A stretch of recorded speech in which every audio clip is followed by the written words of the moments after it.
परम अखिलेश्वर हैं और इन्होंने गुरु दक्षिणा के रूप में जो गुरु माता का पुत्र पुनर्दत्त जब स्नान करने के लिए गए थे तो समुद्र में बह के उनका शरीर शांत हो गया था, तो वो चाहते थे कि वो गुरु दक्षिणा के रूप में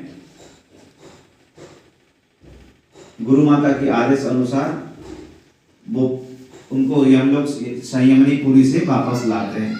इसी बात को जब जानते हैं तो माता देवकी भी कहते हैं कि बेटा आप तो परम ब्रह्म परमात्मा परम अखिलेश्वर हैं, आप कृपया जैसे अपने गुरु दक्षिणा में माता का पुत्र को लाए थे वैसे ही आप कृपा करके मेरे जो 6 पुत्र जिनको मैंने बराबर से दर्शन भी नहीं कर पाया, लालन पालन भी नहीं कर पाया, कृपया आप उनको भी ला दीजिए। तो माता का आज्ञा पालन करते हुए प्रभु कहते हैं जो आज्ञा माता श्री, और वो जाते हैं वरुण लोक से उन 6 पुत्रों को लेके आते हैं। जब माता उन पुत्रों का दर्शन करते हैं तो उनकी वात्सल्यता इतनी उमड़ती है, नेत्र अश्रु सुजल हो जाते हैं तथा उनकी हृदय भर जाती है, द्रवीभूत हो जाता है। 6 पुत्रों को पाकर माता देवकी बहुत ही आनंद रहते हैं। उनको जब स्तन पान कराते हैं, स्तन पान कराने के उपरांत वो चतुर्भुजी नारायण रूप धारण करके वो अपने धाम को चले जाते हैं। आश्चर्य होता है माता देवकी को, बेटा ये क्या हुआ प्रभु, ये बताइए। तो प्रभु कहते हैं माता श्री आपने तो केवल बच्चों से मिलने के लिए बुलाए कहे थे तो हमने आपको मिला दिए, अब ये चतुर्भुजी नारायण रूप धारण कर लिए क्योंकि इन्होंने मेरा उच्छिष्ट पा लिया। मैंने आपका स्तनपान किया था, फलस्वरूप जब इन्होंने आज वही स्तनपान किए तो मेरा उच्छिष्ट पाने के बाद जीव भव सागर में फिर से नहीं आता है, वो ठाकुर जी के धाम को चला जाता है। और इसी तरह से ठाकुर जी के धाम को वो चले गए। माता उनको प्रणाम करते हैं तथा ठाकुर जी आगे बढ़ते हैं। एक बार की घटना है, अर्जुन को 4 महीना द्वारका में छद्म वेश में रहना पड़ा और इसी बीच में जो भगवान जगन्नाथ बलदेव और सुभद्रा हैं, सुभद्रा जी से अर्जुन का प्रेम हो जाता है। सुभद्रा जी भी मन ही मन अर्जुन को अपने पति स्वीकार कर लिए थे। उनका रूप ऐश्वर्य माधुरी देख के अर्जुन भी प्रेम करते थे और सुभद्रा भी, परंतु इस बात का भली बात कोई ज्ञान नहीं था हमारे बलभद्र भैया को, दाऊ जी को। एक दिन जब उनको विचार किए कि हम इनको भगा के ले जाएंगे, तो ठाकुर जी का सहमति था इसमें और ठाकुर जी भी चाहते थे कि सुभद्रा का पति जो है हमारा अर्जुन ही हो। तो फलस्वरूप उन्होंने क्या किए, अनुमति तो दे दिए। एक दिन देवी पूजा का समय था, देवी पूजा करने के लिए जब सुभद्रा जी गए तभी सुभद्रा का अपहरण करके अर्जुन निकल जाते हैं। इस बात का जब ज्ञात होता है दाऊ भैया को, बलभद्र जी को, तो वो बहुत क्रोधित होते हैं और अपना हल मुसल ले लेते हैं। परंतु उस समय पे भैया, छोटे भैया कृष्ण आके उनका पैर पकड़ के समझाते हैं कि देखिए बात ऐसा है, दोनों ही आपस को एक दूसरे को पसंद करते हैं, इसी के कारण अर्जुन इनको भगा के ले गया है। तभी दाऊ जी कहते हैं उनको विधिवत विवाह करवा देते हैं तथा उनका द्वारका में फिर से स्वागत होता है। इसी तरह से अर्जुन का सुभद्रा के साथ विवाह होती है। तत्पश्चात जो सृष्टि हुआ है भगवान विष्णु से विष्णु के नाभि कमल से ब्रह्मा जी से अपना महादेव जी तथा अन्य ऋषिगण, उनमें से जो ब्रह्मा जी का जो संकल्प से सृष्टि हो रहा था, भगवान के ब्रह्मा जी के त्वचा से भृगु जी का उत्पन्न हुआ। सभी ऋषिगण एक बार विचार करते हैं कि ये जो हमारे आराध्य है ब्रह्मा, विष्णु और महादेव, ये तीनों में से श्रेष्ठ कौन है। और इसका परीक्षा लेने के लिए भृगु जी जाते हैं। भृगु ऋषि पहले वो जाते हैं ब्रह्मा जी के पास। ब्रह्मा जी उनके पिता हैं, सृष्टिकर्ता हैं, वो भली भांति जानते हैं। उनको पास जाने के बाद वो क्या करते हैं, उनको प्रणाम नहीं करते हैं। तो प्रणाम नहीं करते हैं तो ब्रह्मा जी को क्रोध आता है। उन्होंने सोचा कि ये मुझे प्रणाम तक नहीं किए, इतनी मर्यादा नहीं जानते, इनकी इतनी संस्कार नहीं है। परंतु वो जब देखे कि ये तो अपना ही बालक है, अब क्या कर सकते हैं, तो उन्होंने अपने क्रोध को ऐसे ही शांत कर दिया जैसे अग्नि जल रही है और उसके ऊपर हम जल छिड़क देते हैं और शांत हो जाता है। वहां से चले जाते हैं भृगु ऋषि कैलाश को। कैलाश में हमारे महादेव जी तपस्या में लीन रहते हैं। जैसे ही सूचना मिलता है तो नेत्र खोलते हैं और अपने भाई को देखकर बहुत उल्लसित होते हैं। वो कहते हैं, अति सुंदर आपका स्वागत है। महादेव जी बहुत प्रसन्न होकर उनका स्वागत करते हैं तथा दोनों बाहें फैला के उनको आलिंगन करने का प्रयत्न करते हैं, परंतु भृगु ऋषि का प्रत्युत्तर कुछ नहीं था, वहां पे चुपचाप खड़े रहे। जब ये इसी प्रकार प्रतिक्रिया देखते हैं तो महादेव जी को थोड़ा शंका होता है, क्या हुआ, मैं जब दोनों भुजाओं से उनको आलिंगन कर रहा हूं, उनको भी दोनों भुजा फैला के मेरे साथ आलिंगन करना चाहिए, क्यों ना हो, ये तो मेरे भ्राताश्री हैं, छोटे भाई। परंतु भृगु ऋषि उनको कुछ अपशब्द बोलते हैं कि हम आपको स्पर्श नहीं कर सकते हैं, आप तो स्मशान में ऐसे ही लेटे रहते हैं, शुद्धि अशुद्धि का तो आपको कुछ ज्ञान ही नहीं। महादेव जी का जो अवस्था है वो परमहंस अवस्था, क्योंकि द्वादश महाजनों में आते हैं, वो तो शरीर के शुद्ध बुद्ध में भी नहीं रहते। इसीलिए जब हमने दक्ष प्रजापति का चरित्र सुना था, वहां पे जब दक्ष प्रजापति का जब अग्नि प्रवेश होता है उस यज्ञ में, सब लोग खड़े होकर स्वागत करते हैं, पर महादेव नहीं करते हैं, जिसके कारण दक्ष प्रजापति बहुत क्रोध होता है। परंतु उनका उद्देश्य उनका अपमान करना नहीं था, वो तो आत्मानुभूति, आत्मरामश्च मुनि निर्ग्रंथ अप्युर्वन्, वो तो अपने आत्म में रमण कर रहे हैं, अभी अपने अंदर ही सबको देख रहे हैं और सभी में अपने आप को देख रहे हैं। उनका कोई उद्देश्य ऐसा नहीं दर्शाना था कि मैं दक्ष प्रजापति का अपमान कर रहा हूं। इस बात को समझ नहीं पाए और बहुत बुरा भला कहे, उसके विषय में हम चर्चा कर चुके हैं। तो यहाँ पे महादेव जी को कहते हैं भृगु जी कि आपको शुद्धता का ज्ञान नहीं है तथा विधि विधान से नहीं रहते हैं, मरघटाई में ऐसे पड़े रहते हैं, हम कैसे आपको स्पर्श कर दें, इस प्रकार कहे। तो क्रोध हुआ, उनको गुस्सा हुआ और उन्होंने त्रिशूल उठा लिए और उनको मारने के लिए दौड़े। तो भृगु जी वहां से भाग गए। इसी तरह से वहां से निकलने के बाद जब वो जाते हैं क्षीर सागर पे, ठाकुर जी अनंत शेष के ऊपर सो रहे हैं तथा लक्ष्मी, माता लक्ष्मी चरण सेवा कर रहे हैं। माता लक्ष्मी को कहते हैं कि लक्ष्मी आप हमारे प्राण प्रिय हो, आप हमारे हृदय में विराजमान करिए। परंतु लक्ष्मी सदैव प्रभु के चरण में ही सेवा करती रहती है। भगवान का चरणों से जो मकरंद निकल रही है उसी का ही रसास्वादन करते हैं। इसलिए लक्ष्मी कहीं पे भी हो, अंत में भगवान विष्णु के चरणों में आ जाएंगे।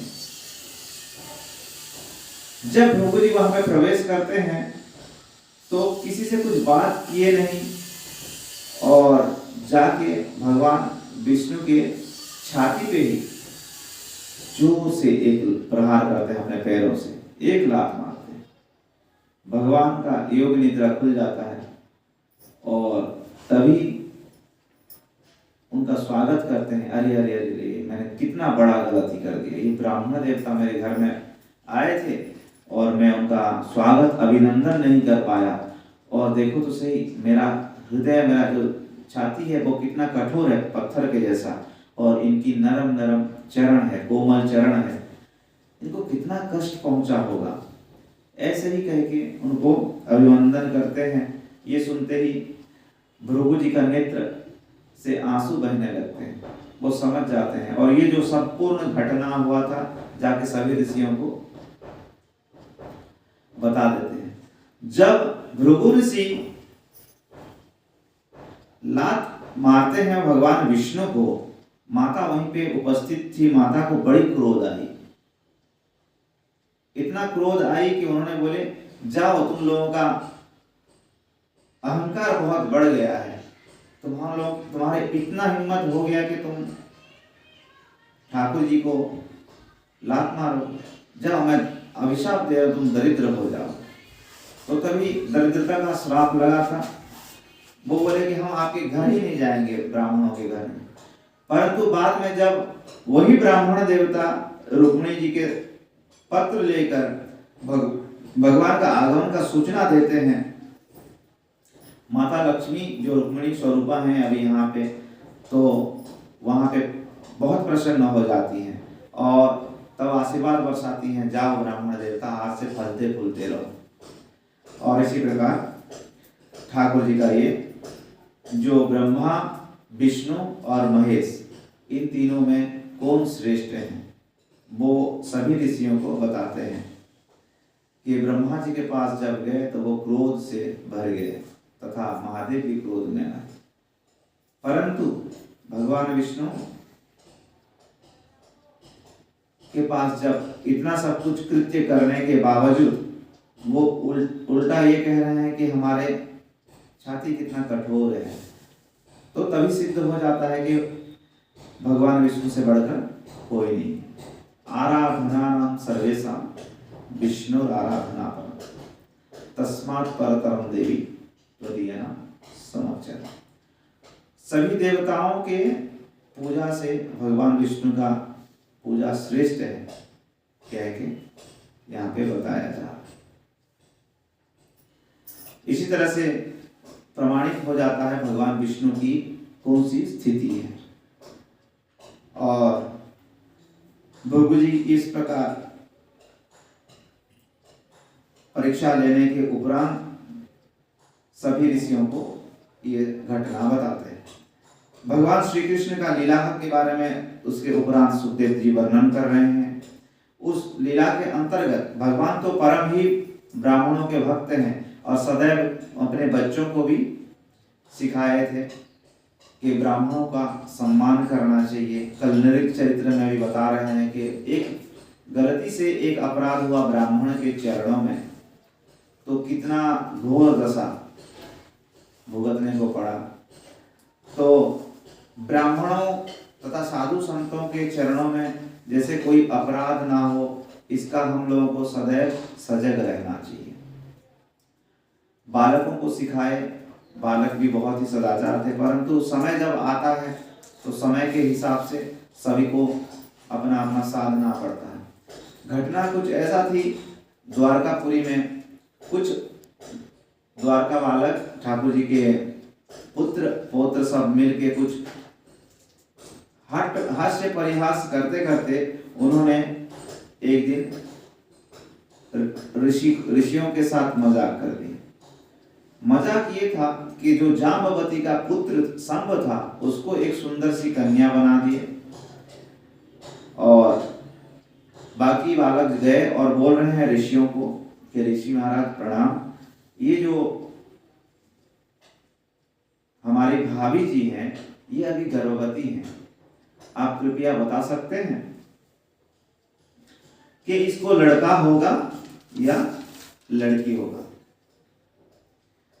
तो ऋषिगण आंखें बंद करके ध्यान करते हैं और देखते हैं कि ये लोग परिहास कर रहे हैं। दिव्य दृष्टि से देखते हैं कि ये लोग परिहास कर रहे हैं।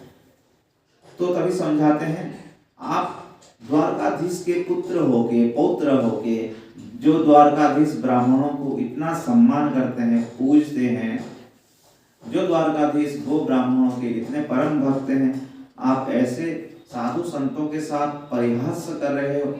आपकी उदंडता इतनी बढ़ गई है, दंड देते हैं। उन्होंने कठोर अभिशाप दे दिए।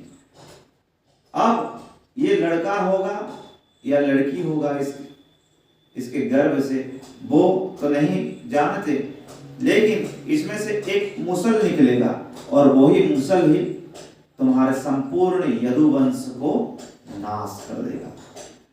बिजली के जैसा ये वाणी गिर गई।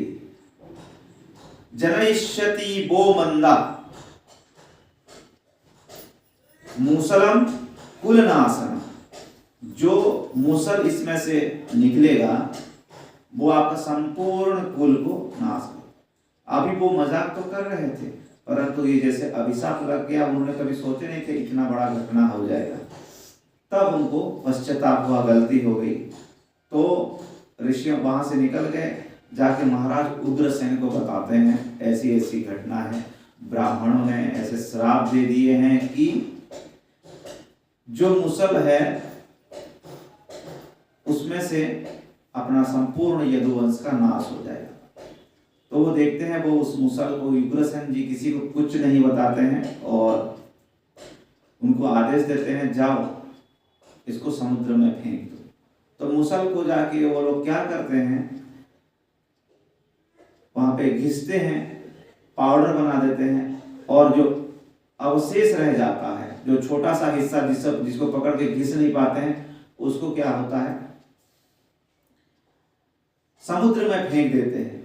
उसको एक मछली निकल जाती है और उस मछली को एक मछुआरा पकड़ लेता है, और मछुआरा जब उस मछली को लाके काटता है, उसमें से एक जो मुसल का छोटा हिस्सा था वो निकलता है। उसको वो एक बहलिया ले लेता है जो तीर साधता है, बाण चलाता है, और उसी मुसल का जो छोटा सा हिस्सा था उसमें जो तीर का अग्रभाग में जो लगता है उसी को ही बनाए।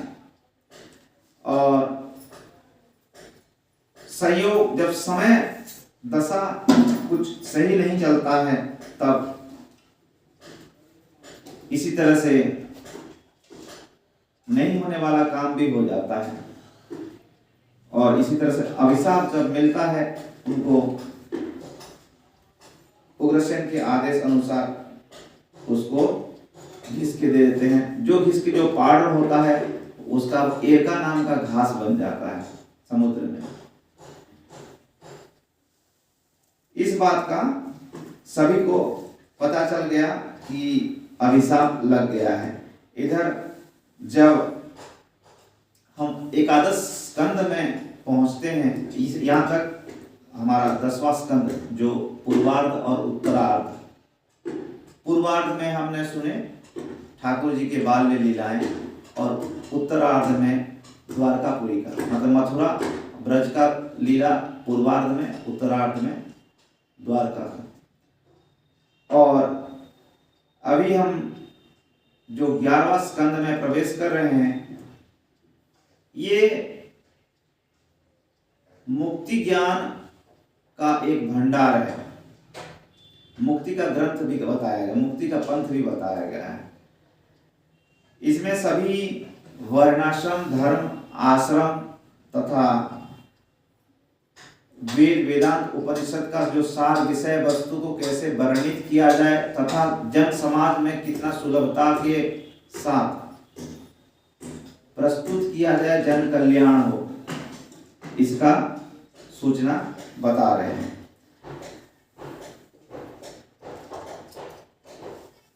जब उद्धव जी को पता चला ठाकुर जी अपना लीला का अंत करके अभी जाने की तैयारी कर रहे हैं, तो उद्धव जी कह रहे हैं कि प्रभु आप हमें भी ले चलिए, हम भी आपके साथ जाएंगे। ठाकुर जी कहते हैं नहीं, आपको जाने की आवश्यकता नहीं।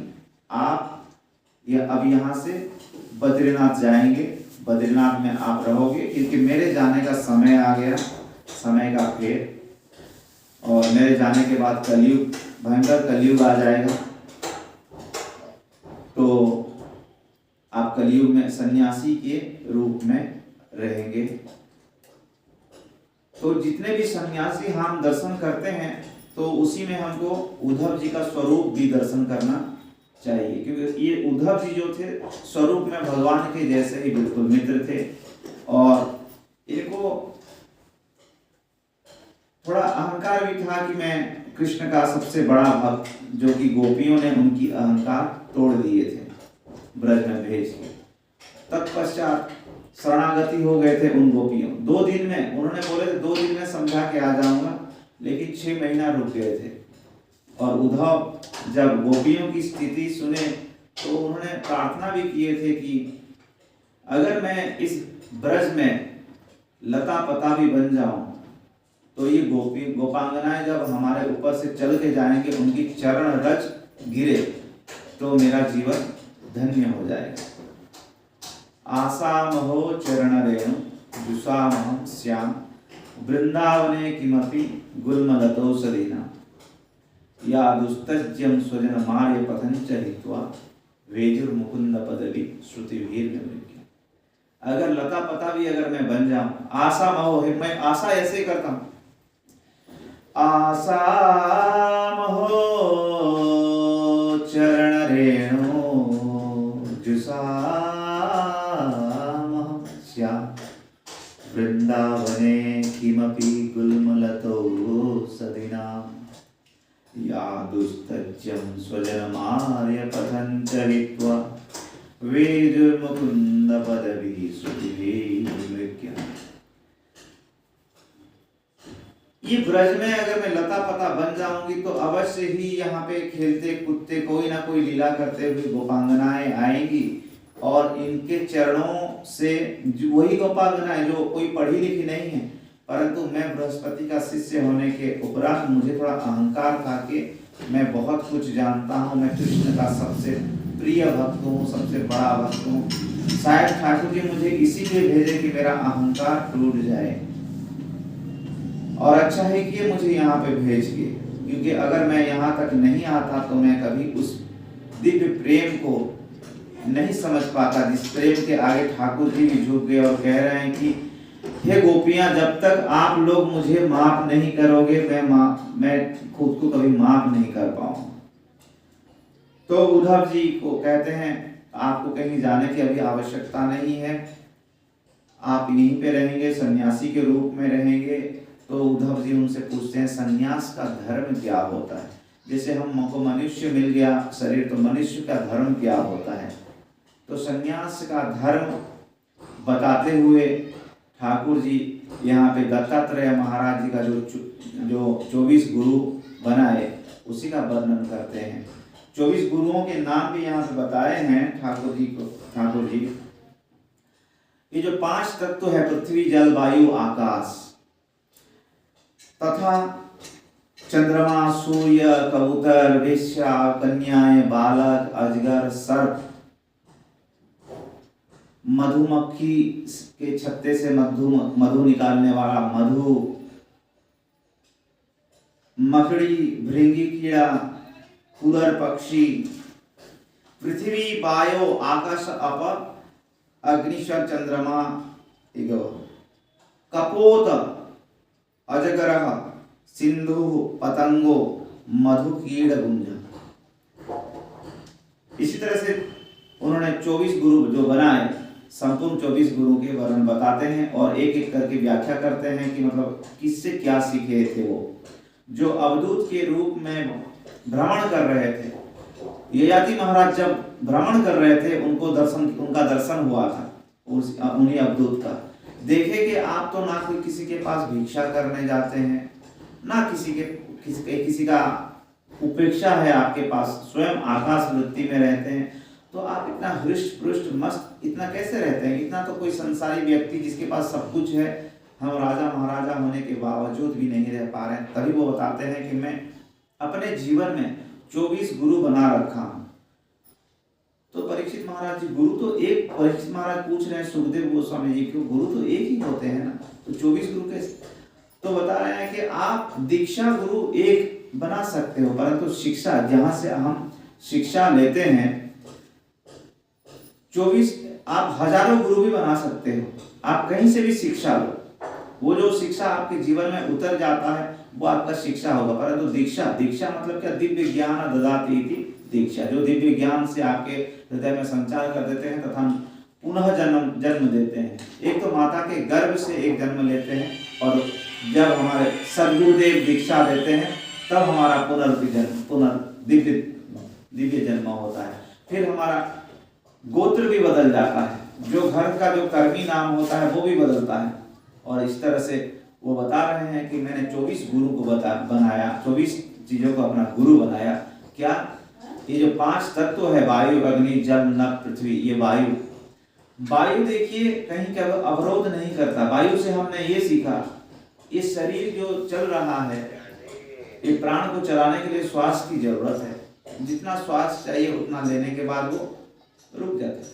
वायु कहीं पे रुकता नहीं है, क्योंकि रुकने से क्या होता है, उसमें कहीं पे जल अगर रुक जाता है तो उसमें क्या होता है, हमको गंदगी, बहता जल ही शुद्ध रहता है। और वायु का गुण क्या है? वो गंध को, जो पृथ्वी का जो गुण है, गंध को प्रवाह करता है इधर से उधर।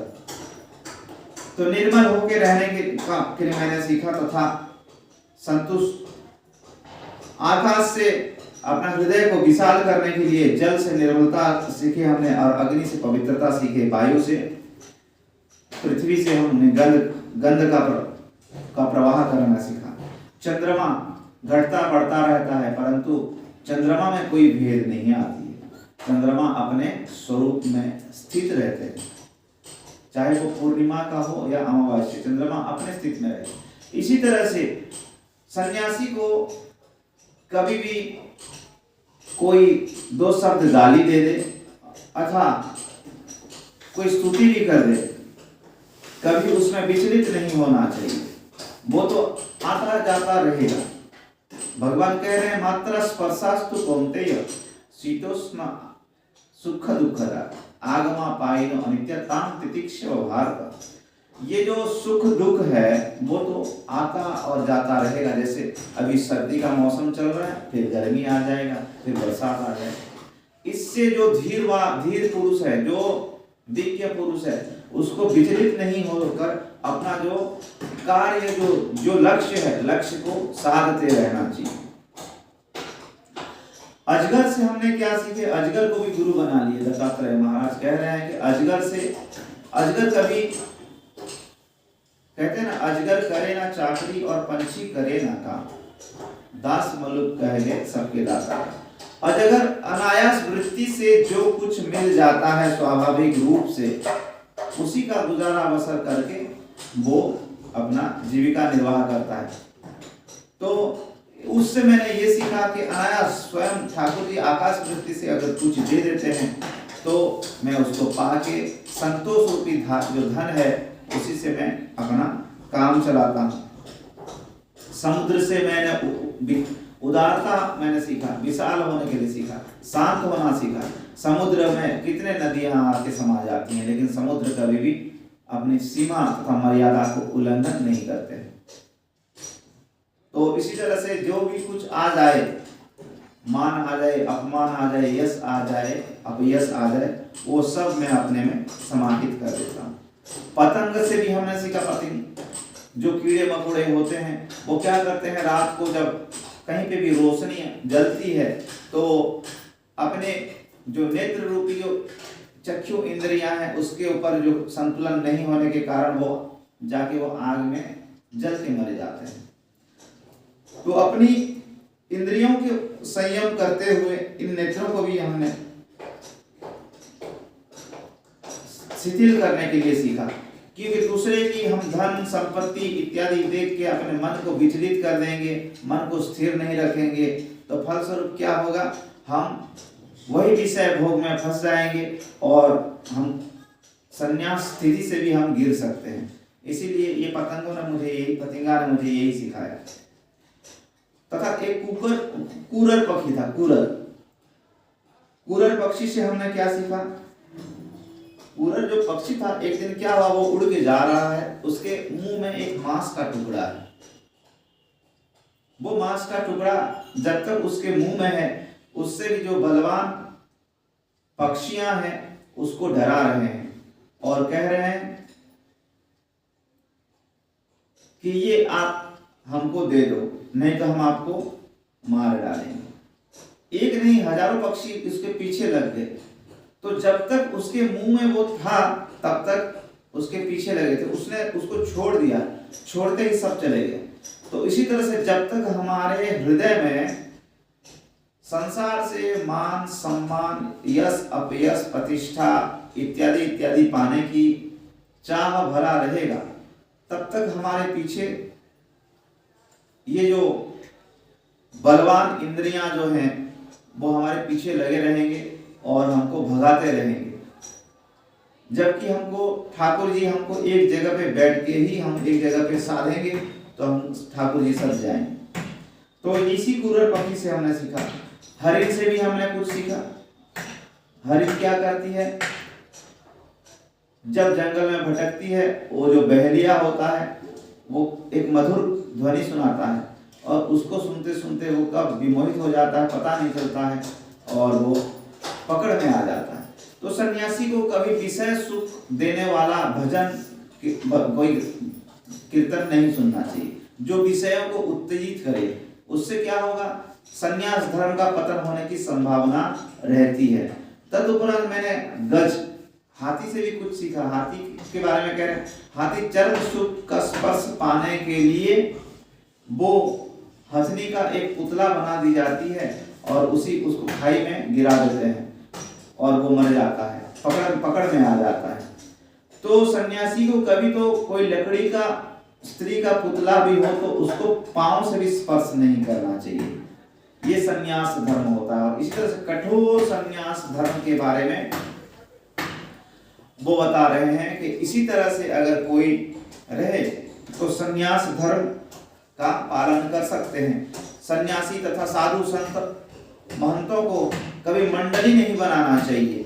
वो कहाँ से सीखा? एक कन्या से सीखा। कन्या के घर को जब उसके लड़के वाले देखने के लिए आते हैं, घर में कोई और नहीं था। कन्या सोचती है कि मतलब अभी इनको कुछ भोजन पकवान बना के भोजन कराऊं, परंतु घर में कुछ भोजन सामग्री नहीं था। तो वो अपने उखल से धान कूटने लगती है और वो कुछ चूड़ियां पहन रखी थी, 4-5 चूड़ियां। तो जब वो उखल में धान को कूटने लगती है, गेहूं को कूटने लगती है, तो उस चूड़ियों आपस में बजता है और आवाज होता है। तो उसको क्या करती है? अगर वो सोचेंगे जो देखने के लिए आए हैं कि घर में कुछ नहीं कुछ काम कर रही, तो वो क्या करती है? एक एक चूड़ियां निकाल लेती है। जब 3 चूड़ियां रहती फिर भी बजती है, 4 फिर 2 निकाल लेते हैं तो फिर 2 बज जाते हैं, 2 भी रहते हैं तब भी बजते हैं, परंतु लास्ट में जब 1 रहता है तो बजता नहीं। तो इसी तरह से सन्यासी को अकेले रहना चाहिए और अपने आत्मा में अन्वेषण करना चाहिए। ये जो संपूर्ण 11वां स्कंद है, इसी तरह से ये मुक्ति का साधन का केंद्र है। इसको क्या ऐसे ही हम तो संक्षेप में वर्णन कर रहे हैं, कभी इसको विस्तार रूप में बैठ के पढ़ के चिंतन और मनन करेंगे तब जाके इसका रसास्वादन कर पाएंगे। जिस तरह से गाय होता है वो दिन भर जाके चारा चुगती है, घास चरती है, परंतु जब संध्या के समय वो घर आ जाती है, घर में बैठ के वो जुआरी करती है। वो जुआरी से ही उसका वो जो खाना खाई थी वो पचती है। इसी तरह से ये जो श्रवण हम कर रहे हैं, ये श्रवण जो है चरना है।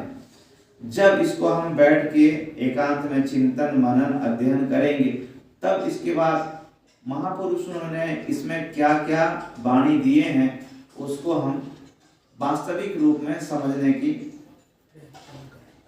सौभाग्य मिलेगा।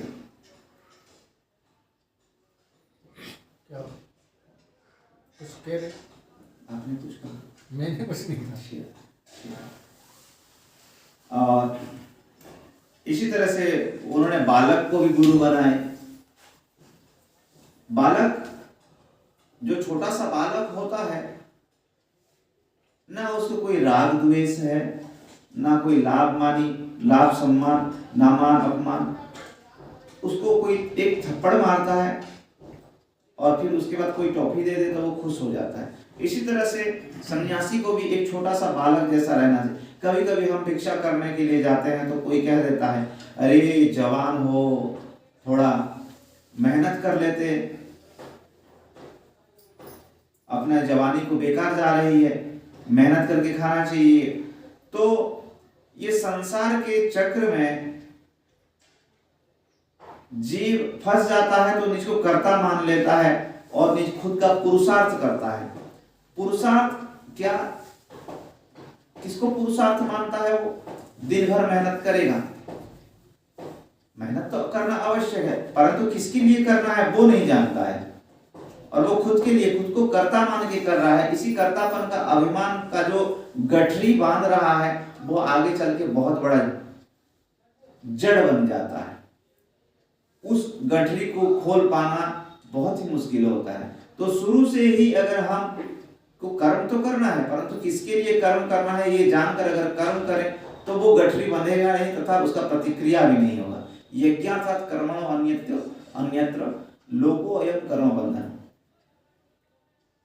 अगर ठाकुर जी के अलावा हम किसी और के लिए करते हैं तो वो कर्म बंधन का ही कारण होता है, और ठाकुर जी के लिए हम करते हैं कोई भी कार्य तो वो मुक्ति का कारण होता है। जैसे चाबी को एक साइड घुमाएंगे तो ताला लग जाता है और दूसरे साइड घुमाएंगे तो ताला खुल जाता है।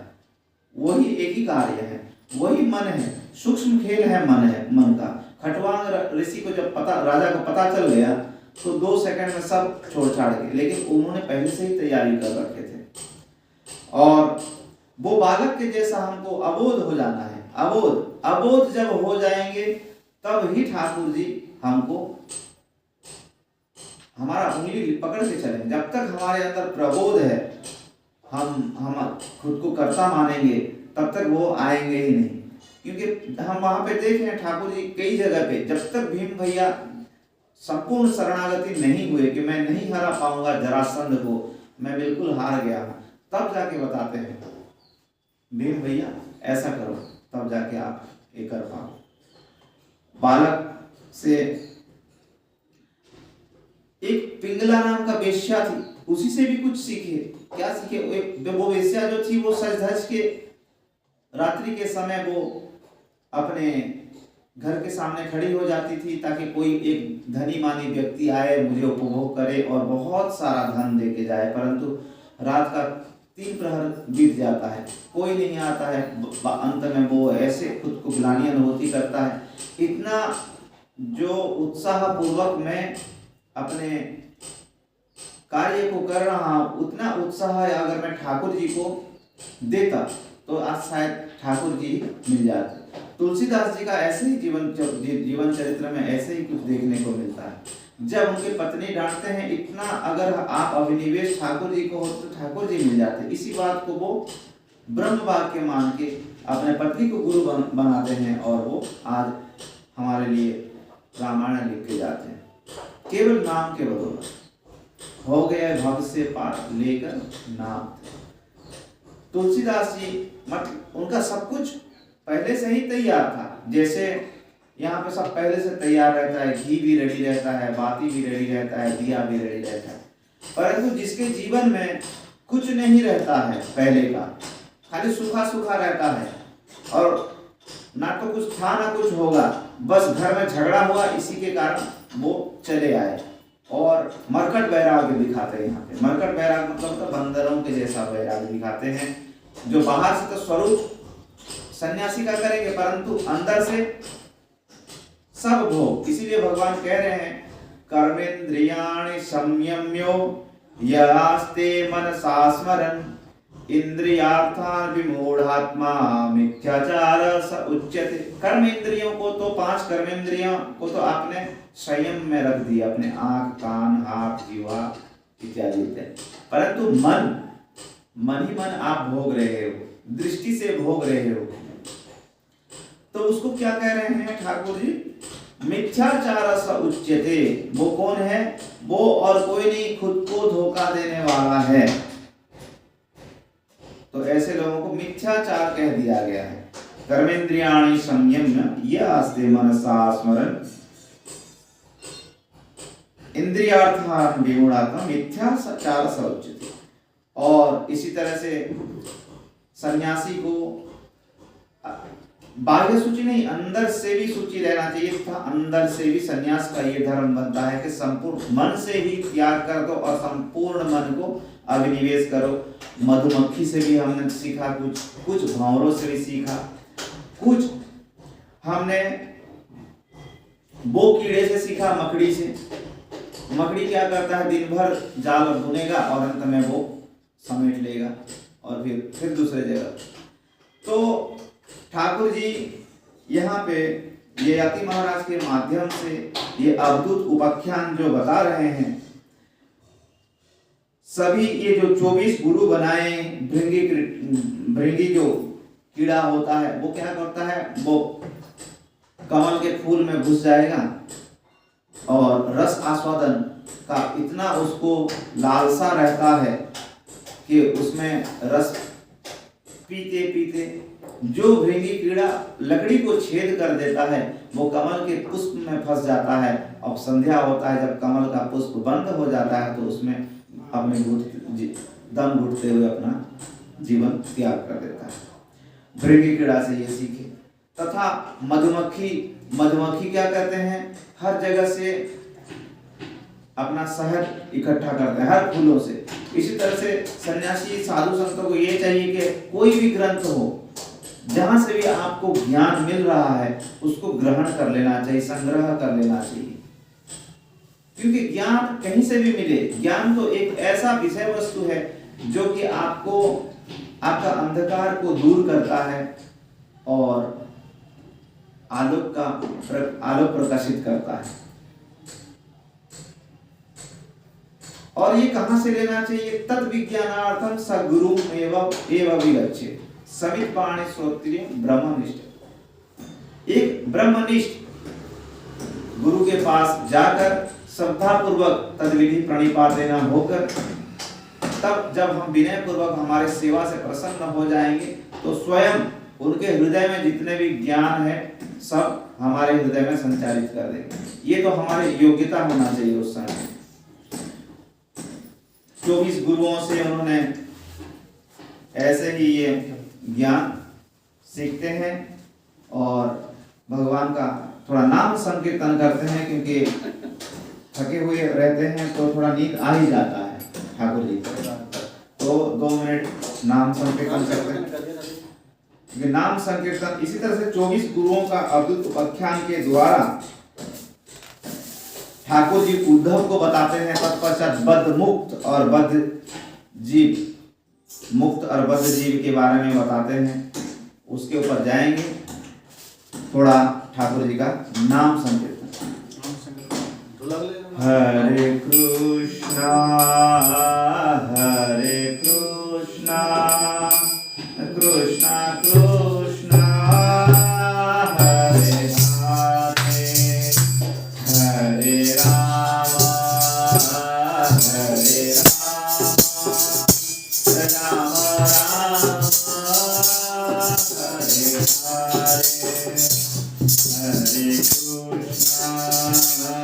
हरे कृष्णा कृष्णा कृष्णा हरे हरे।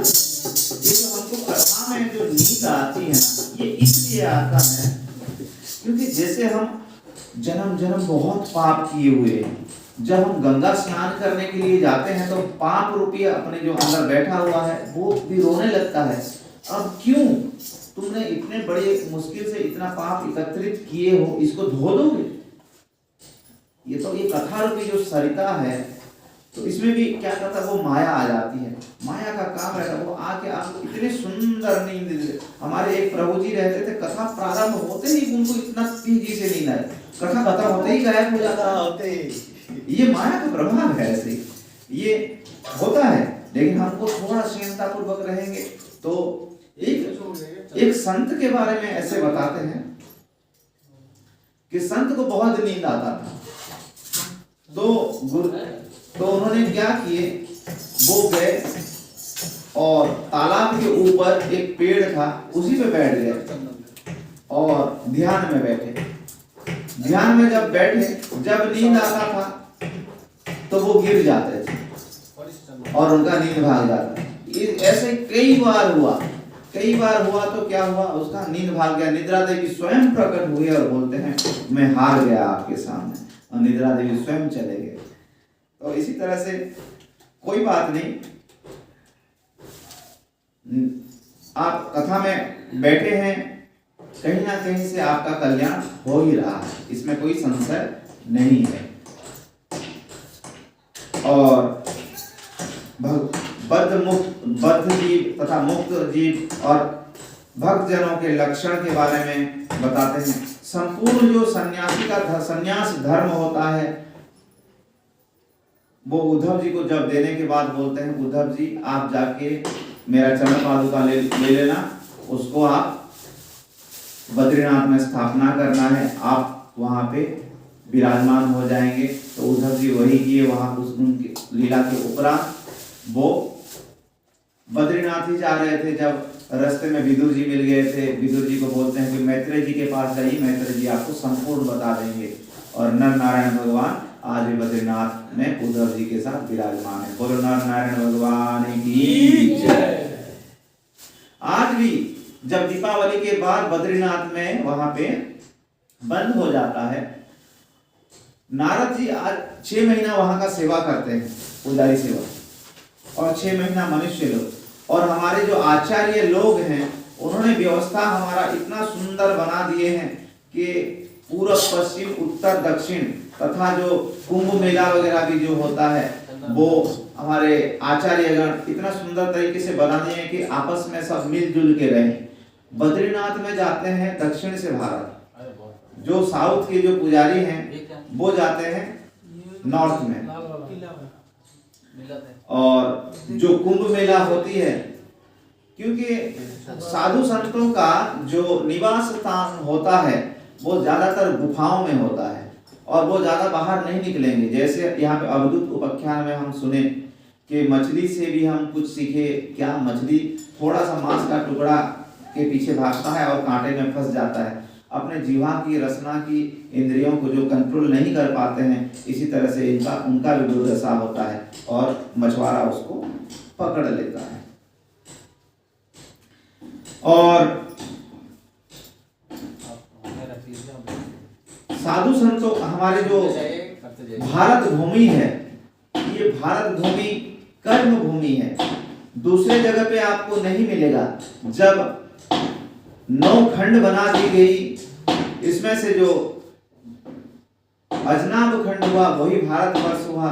यहाँ पे क्या हुआ होता है, मनुष्यों को सौभाग्य मिलता है कि कुछ कार्य कर सके, और देवताओं को कोई कार्य कर्म करने की कोई अधिकार नहीं। जैसे अभी थोड़ी ही देर बाद हम जो हवन करेंगे, इसमें जब स्वाहा करके हम जब आहुति डालेंगे, ये आहुति जाएगा देवताओं के पास, और उसी से ही हमारा जो देवतागण पुष्ट होते हैं। इसीलिए हमको हवन करना अति आवश्यक है, परंतु हवन भी करना रोज कर पाना इतना साध्य नहीं होती है, क्योंकि इसके लिए सामग्री एकत्रित करना होता है। तत्पश्चात सबसे बड़ी बात होती है कि शुद्ध विषय वस्तु होना चाहिए। अब शुद्धता कहाँ मिलेगी? आज हम मार्केट में जाते हैं तो देखते हैं कि घी खरीदते जब उसमें लिखा रहता है शुद्ध देसी घी।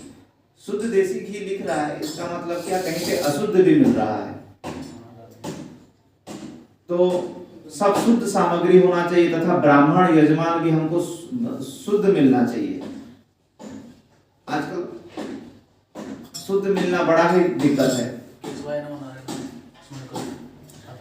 और ये इसी यज्ञ का जो फल है वो देवताओं को मिलेगा। देवता प्रसन्न होंगे और आपका जितना भी मनोकामना है, जितने भी यहाँ पे बैठे हैं, जो आप आए हैं, जो यजमान ये कथा प्रसंग 7 दिन तक कराए, जहाँ तक ये ध्वनि जा रही है, तथा जो आ नहीं पाए हैं सबके लिए ये कल्याण तथा हितकारी है। और हवन के माध्यम से जब हम ठाकुर जी का आवाहन का पूर्णाहुति देंगे, ठाकुर जी भी प्रसन्न होंगे और आपको बहुत ही आशीर्वाद देंगे। आपका बल, आरोग्य, धन, मान, सम्मान, इज्जत, कनक, कामिनी, प्रतिष्ठा सब आपको मिले। आपने 7 दिन ये यज्ञ जो किए, कथा रूपी यज्ञ, इसमें अपना कीमती समय का आहुति डाले, ये अमोघ है। और इसी तरह से संन्यास धर्म का वर्णन करते हैं तथा हंस उपाख्यान से सनत कुमारों को, हंस अवतार होकर सनत कुमारों को परम तत्व का मार्गदर्शन करते हैं। और जो भक्त होते हैं, सनक, सनातन, सनंदन, पता है ना प्राणायाम, 4 कुमार भाइयों को बताते हैं उत्तम भक्त क्या होता है, कनिष्ठ भक्त क्या होता है तथा मध्यम भक्त क्या होता है। तो बता रहे हैं कि सर्वभूतेषु यः पश्येत् भगवत् भवमात्मनः, शिव जी का भूतानि भगवत्यात्मनः स भगवत् अथ भगवत्तमः, जो सभी प्राणियों में, सभी चर अचर, निर्जीव, जल, सभी में ठाकुर जी को दर्शन करता है और ठाकुर जी में ही सबको दर्शन करता है, वो उत्तम भागवत कहा गया है।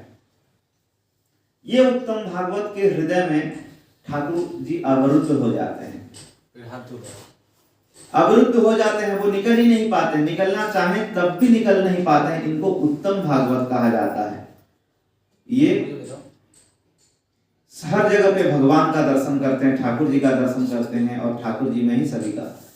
दूसरे में मध्यम भक्त, मध्यम भक्त जो होता है वो, मध्यम भक्त जो होता है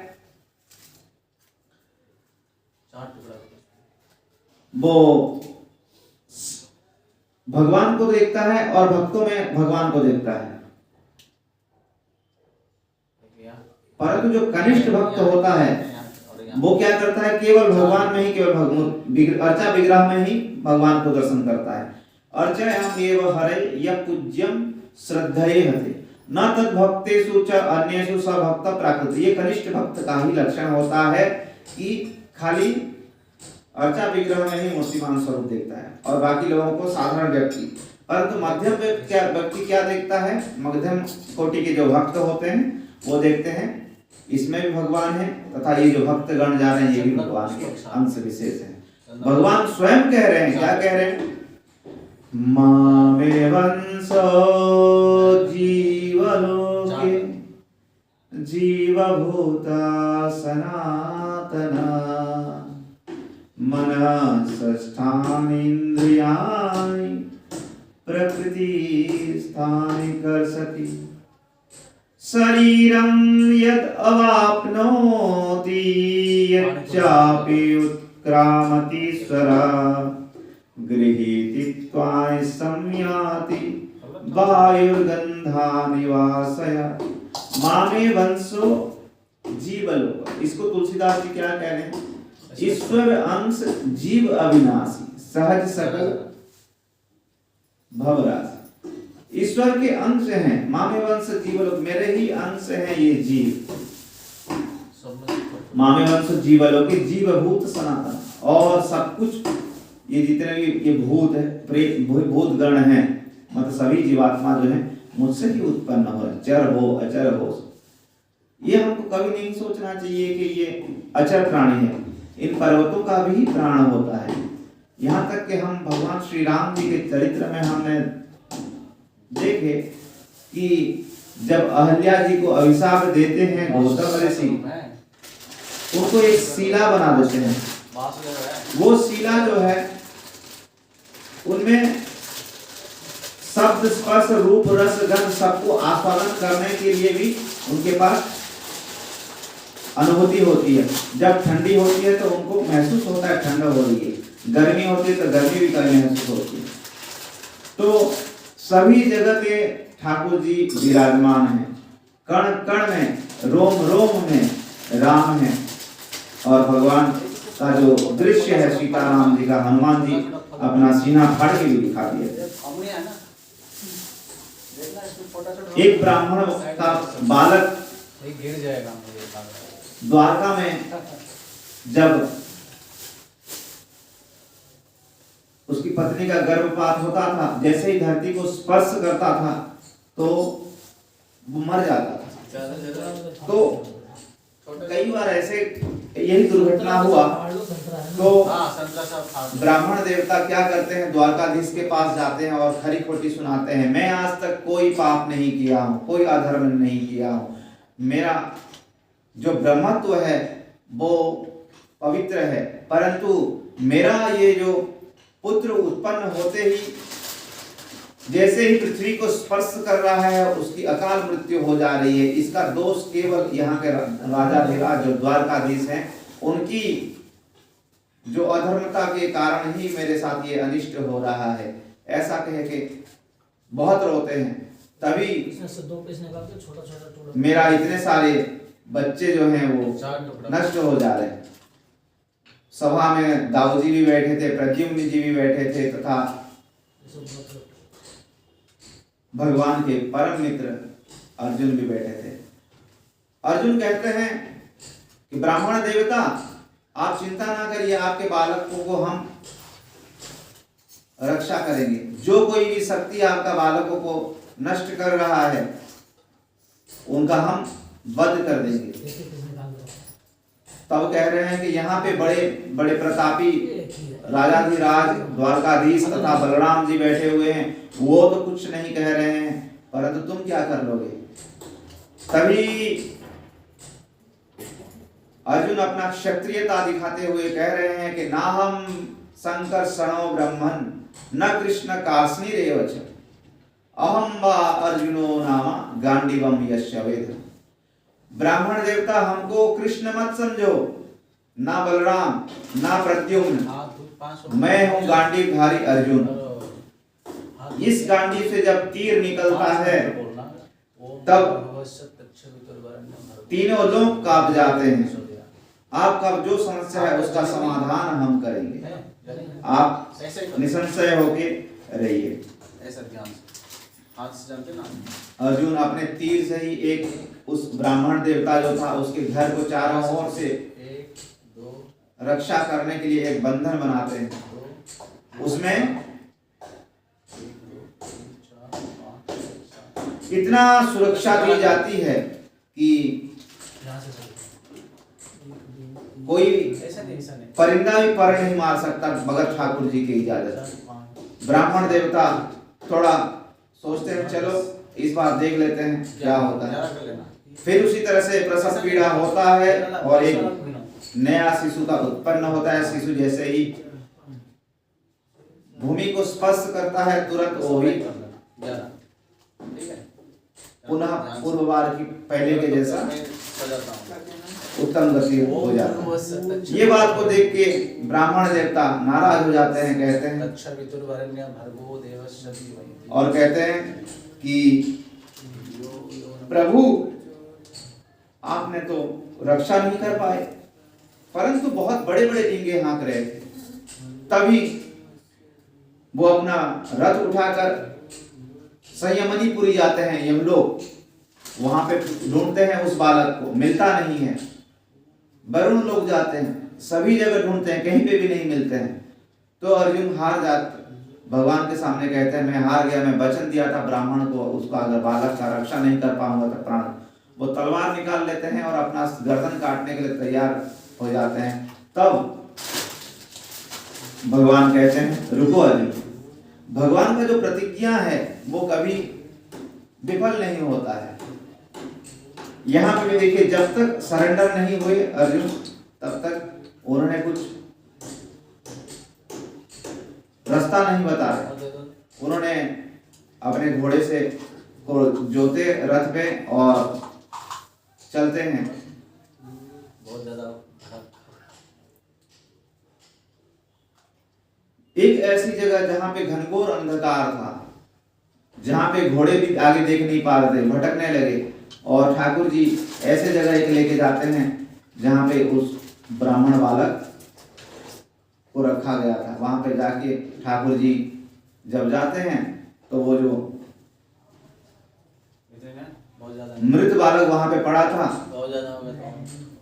वहां से लेके आते हैं और उसको आशीर्वाद देके ब्राह्मण को देते हैं, और इसी तरह से वो ब्राह्मण का सहायता करते हैं ठाकुर जी। भक्ति, ज्ञान, वैराग्य का निरूपण इस परम धर्म, परम भागवत ज्ञान में निरूपण की गई है।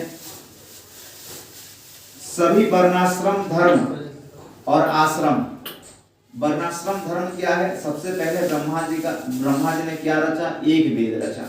उसको जब समझने में कष्ट होता है तो उसको 4 वेदों में विभक्त कर देते हैं, ऋग्वेद, सामवेद, यजुर्वेद और अथर्ववेद, और 4 ऋषियों को बांट देते हैं।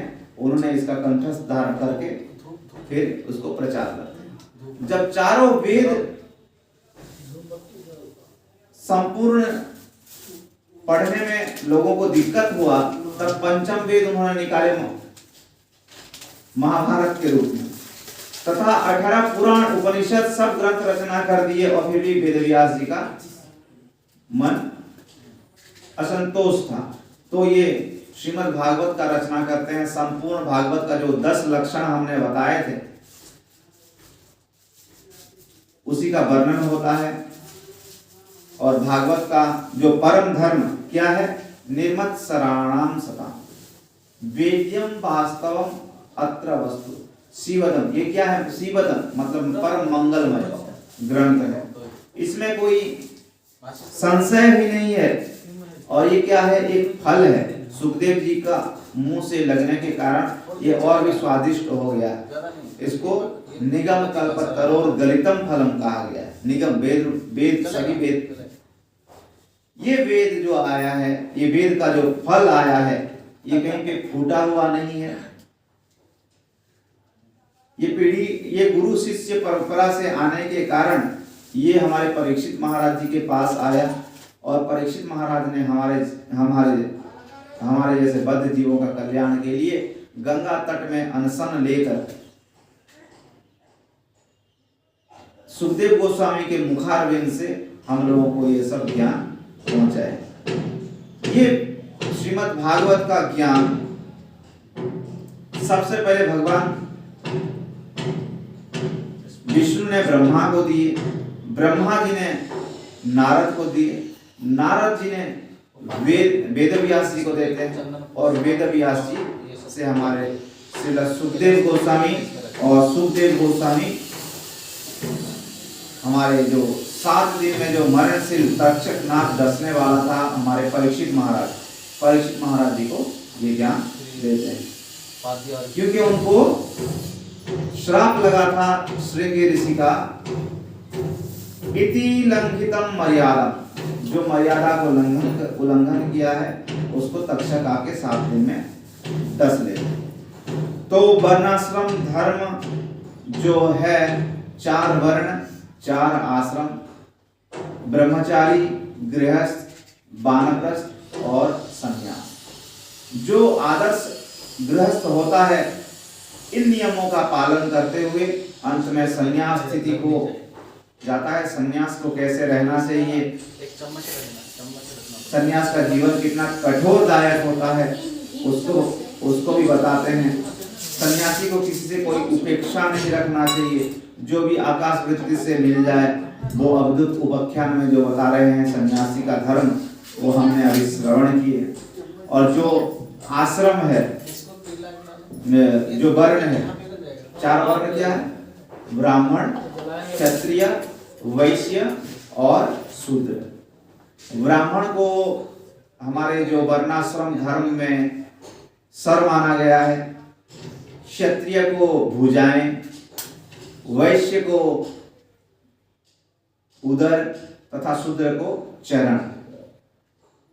और ये वर्णाश्रम धर्म से जब आप तीनों गुण से आप ऊपर उठने का कोशिश करेंगे तब आप परम पद वैष्णव पद को आप प्राप्त करोगे। जब आप वैष्णव पद में प्रतिष्ठित हो जाएंगे तब ना कोई आपको कोई जाति वाद भेद कुछ भी आप नहीं रहेगा। वैष्णव वही होते हैं जो गृहीत और विष्णु दीक्षा को विष्णु पूजा करो नरः वैष्णव अभिहिते अस्मद वैष्णव। और इसी तरह से वर्णाश्रम धर्म का पालन करने के लिए ठाकुर जी बताते हैं। वर्णाश्रम धर्म का तो यहाँ पे वर्णन हो गया बहुत सुंदर तरीके से। 4 वर्ण 4 आश्रम जिसमें कि हमारा भारत, ये वर्ण और आश्रम आपको भारत से बाहर नहीं मिलेगा कहीं भी आप। ठीक है, ये वर्णाश्रम आश्रम आपको ऋषि मुनियों का देन जो ठाकुर जी का देन जो ऋषि मुनियों के अंतर्गत आता जा रहा है वो आपको केवल भारत में ही मिलेगा। परंतु समय बीतता जा रहा है, वर्णाश्रम धर्म भी बिगड़ता जा रहा है। फलस्वरूप क्या हो रहा है कि वर्ण संकर उत्पन्न हो रहे हैं। संकर जब गीता में बता रहे हैं कि जब संकर उत्पन्न होंगे तब लुप्तो पिंडोदकः क्रिया, पिंडदान क्रिया क्या होगा, लुप्त हो जाएगा। क्योंकि हमने वहां पे भी देखे पिंडदान जब किए गया में धुंधुदारी का तो उनका नहीं हुआ। अगर हवन यज्ञ करने से और पूजा विधि करने से हो जाता तो धुंधुकारी का नहीं, क्यों नहीं हुआ? परंतु जब ध्यान पूर्वक विधि विधान पूर्वक श्रीमद् भागवत का श्रवण किया उसमें तो उसका परम पद को प्राप्त किया। और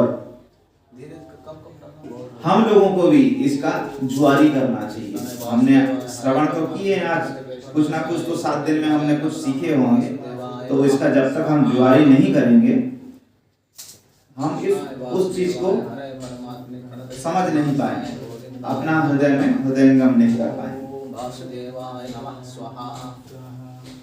इसी तरह से ठाकुर जी का क्रिया योग तथा वर्ण आश्रम का वर्णन होता है। इधर ठाकुर जी को समझ में आ गया मेरे जाने के बाद क्या होगा, कलयुग आ जाएगा और हमारा जो यदुवंश है, जो 56 करोड़ का जो यदुवंश था, कल हमको सुखदेव गोस्वामी बता रहे थे 56 करोड़ का जो यदुवंश था, कहीं वो पृथ्वी के ऊपर, क्योंकि वो बलशाली थे, कलयुग का प्रभाव है तो कहीं पृथ्वी के ऊपर ज्यादा भार ना पड़ जाए, इसीलिए उन्होंने एक लीला रचाए। ये जो लीला जो ब्राह्मणों से अभिशाप मिल गया, फलस्वरूप उन्होंने सभी द्वारका वासियों को बोले कि कुछ दिनों के बाद यहाँ पे प्रलय आएगा, संपूर्ण द्वारका नगरी डूब जाएगा। हम लोग क्या करेंगे, जाएंगे, कहाँ जाएंगे, प्रभात क्षेत्र, वहाँ पे हवन यज्ञ पूजा पाठ करेंगे, ब्राह्मणों का सेवा करेंगे, गोदान करेंगे, गजदान करेंगे, स्वर्ण दान करेंगे और अपने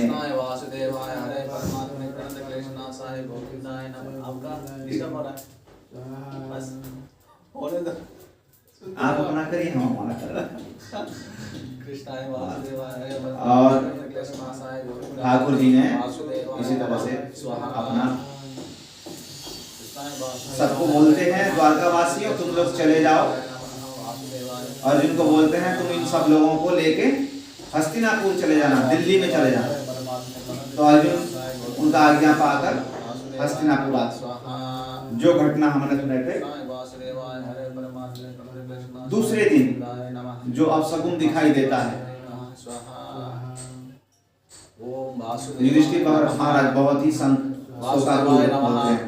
स्वाहा। ओम वासुदेवाय नमः स्वाहा।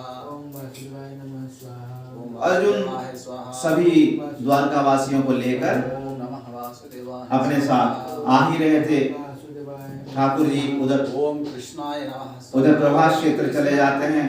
वहां पे देख ओम कृष्णाय नमः अपने जो बच्चे लोग हैं बारुणी नाम का मदिरा पान करके उन्मत्त हो जाते हैं। बड़ा छोटा कोई नहीं पहचानता है, आपस में लड़ाई करने लगते हैं। ओम बालकृष्णाय नमः। वहां पे जो एरका नाम का घास हुआ था वही जो ब्राह्मणों के श्राप जो दिया था, यही जो मुसल है वो तुम्हारा संपूर्ण कुल को नाश कर देगा जो बोला था।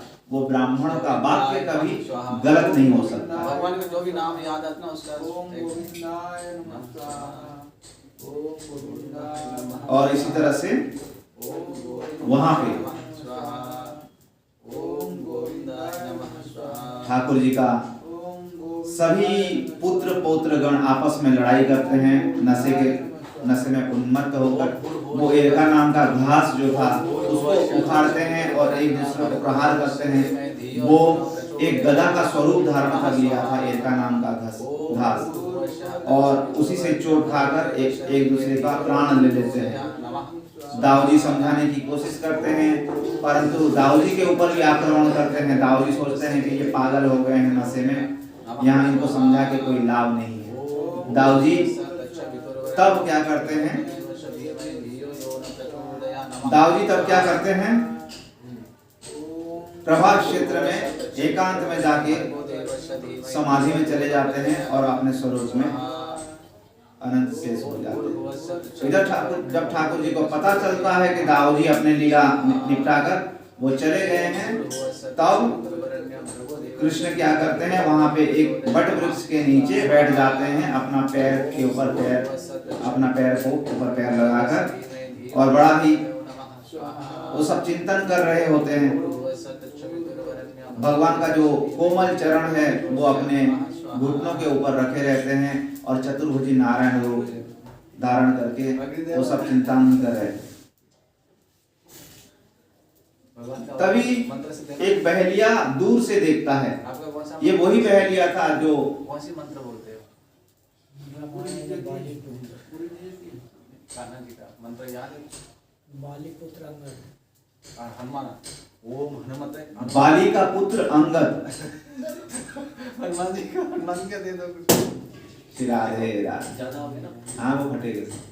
तो वही हनुमान जी हनुमान याद बाली का पुत्र अंगद बहलिया होके आया रहता है। ओ हनुमत वही नमः यहाँ पे भगवान का रूप कोमल चरण को देखता है, उसको ऐसे लगता है कि कोई ये हिरण का मुंह है, क्योंकि भगवान का जो तलवा होता है वो भी कितने सुंदर लाल लाल होता है कोमल चरण। तो उसी को निशाना साधता है और तीर छोड़ देता है। भगवान उस तीर से आघात पाकर वहां पे जो भी आपकी याद आता है लेटे रहते हैं। तब वो बहलिया आके देखता है ये तो कोई नहीं, मैं तो बहुत बड़ा अनर्थ कर दिया, भागवत का तो हमने ये क्या कर दिए। ये देखो ये स्वयं ठाकुर जी के ऊपर हमने बाण चला दिए, ये बहुत बड़ा गलती हो गया, क्षमा मांगा। तब कभी कहते हैं कि नहीं नहीं जाओ, ये सब मेरे इच्छा से ही हुआ है। क्रिया का प्रतिक्रिया हर जगह पे रहता है। संसार में कोई आप कर्म करोगे तो उसका प्रतिक्रिया भुगतना पड़ेगा, इसीलिए कोई कर्म अपने लिए नहीं करना है, ठाकुर जी के लिए करिए और सदा सुखी रहिए। और ठाकुर जी कहते हैं, ठाकुर जी अपने साथी को बुलाते हैं, साथी का नाम होता है दारू। दारू को कहते हैं, दारू अभी जाओ सभी द्वारकावासी को बोल दीजिए कि प्रलय आने मेरा समय हो गया, मुझे जाना पड़ेगा। द्वारकावासी सब प्रलय से पहले निकल जाएं इधर से, क्योंकि अभी प्रलय आएगा, द्वारका को डुबा देगा। तो दारू वही कार्य करते हैं। देवतागण भी ऊपर से आ जाते हैं भगवान का स्वागत करने के लिए। प्रभु आपका स्वागत है, आपने आकर हम पृथ्वी को, आपका जो अवतार होता है इस पृथ्वी, नाम संकीर्तन ना बोलना, नाम संकीर्तन, नाम संकीर्तन नाम संकीर्तनं यस्य सर्व पाप प्रणशनं प्रणाम दुःख शमनं तं नमामि हरिपरं नमः स्वाहा नाम संकीर्तनं प्रणामो दुःख शमनं तं नमामि हरिपरं नाम संकीर्तनं यस्य। आपने बोल रही है नाम संकीर्तनं यस्य सर्व। तो इसी तरह से ठाकुर जी सभी देवी देवताओं को कहते हैं, सभी देवी देवताएं स्तुति करते हैं। आपका जो कार्य था ये पृथ्वी के ऊपर जो पाप का राशि बहुत बढ़ गया था, उसी के लिए आपका अवतार हुआ था तथा अपने भक्तों को आनंद प्रदान करने के लिए।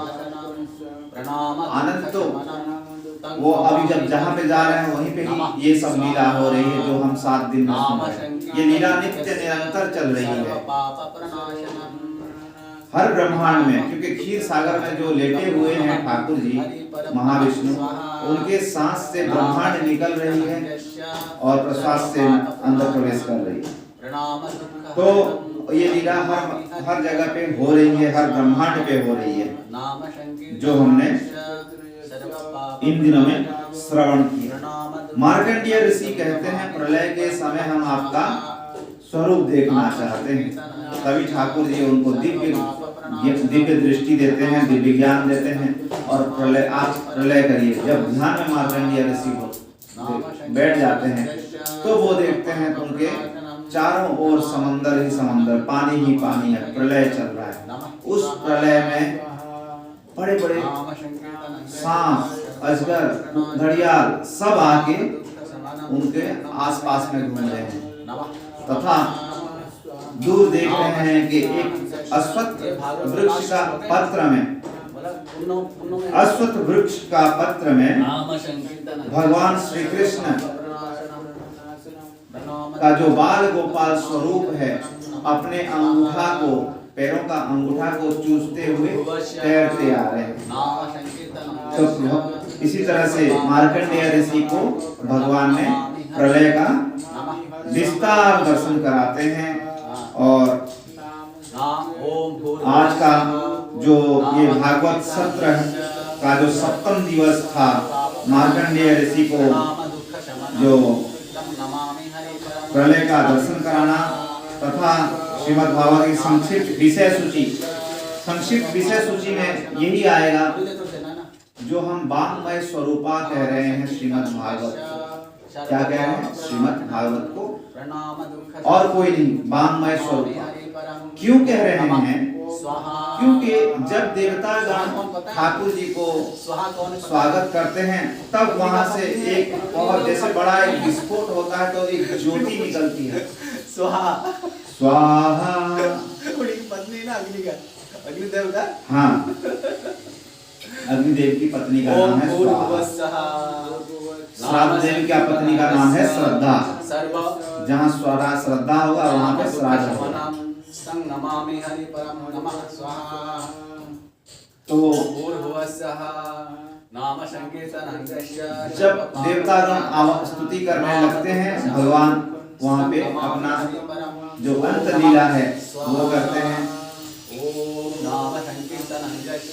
एक दिव्य ज्योति प्रकट होता है और वो श्रीमद् भागवत ग्रंथ में प्रवेश कर जाता है।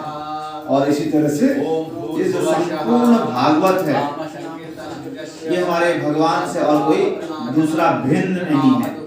और ये वेद व्यास जी हमको जो रचना करके दिए हैं ये अमूल्य ग्रंथ, जो कलयुग में जीव के पास समय नहीं है तो इस रस का आस्वादन अगर करेगा तब बहुत ही सुंदर तरीके से अपना जीवन का जो परम लक्ष्य को साध पाएगा। संपूर्ण श्रीमद् भागवत 18 स्कंद तथा 12 अध्याय और 354 18 स्कंद और 12 स्कंद 18,000 श्लोक और 354 अध्याय से परिपूर्ण है। और ये वांगमय स्वरूप है भगवान का, क्योंकि स्वयं भगवान इसमें आए। अरे वो उसको दीजिए ना, एक वीडियो निकालना है इसका मोबाइल। माता ए माँ, ए मोबाइल दो। आपका कितनी बाकी है? आप चलते रहे। नाम संकीर्तन में गाड़ी में करो।